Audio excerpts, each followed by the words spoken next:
Hi, I'm James Fishburne, Director of Forest Lawn Museum. While conducting research in our scanned photo archive, I realized that we've reached a very special milestone, the 100th anniversary of perhaps our most important building. If you've ever visited the Great Mausoleum in Glendale, you're probably familiar with this area right here, which was added in 1930. But the original entrance is located at the bottom of the hill. It's not as large as the present-day entrance, but still quite grand. I recently came across a series of photos taken on May 2nd, 1920. These show a celebration that was held the day the building opened, exactly 100 years ago. A crowd sits as two women dressed in flowing white gowns play horns. Then, a group of men in dark robes take the stage. They reveal a sign mounted on the front of the building that simply reads, "Dedicated," along with an American flag. Of course, the building was not finished.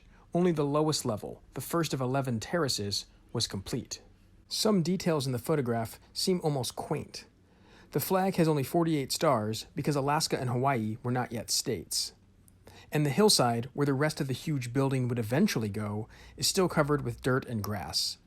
Yet the day must have felt momentous.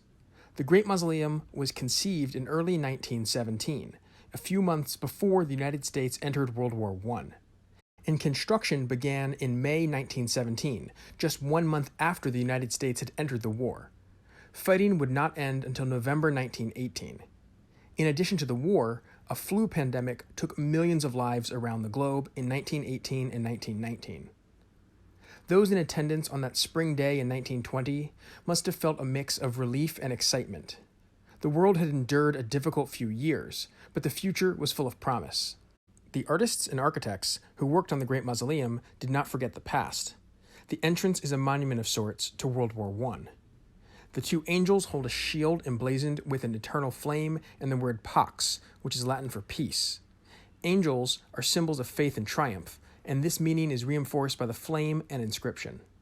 The word Pax was especially poignant because World War I was still ongoing during construction. As they were building the first terrace, the idea of peace was something for which everyone truly yearned. The Centennial of the Great Mausoleum is especially meaningful in the middle of the coronavirus pandemic, as we face obstacles that feel as challenging as anything we've ever encountered.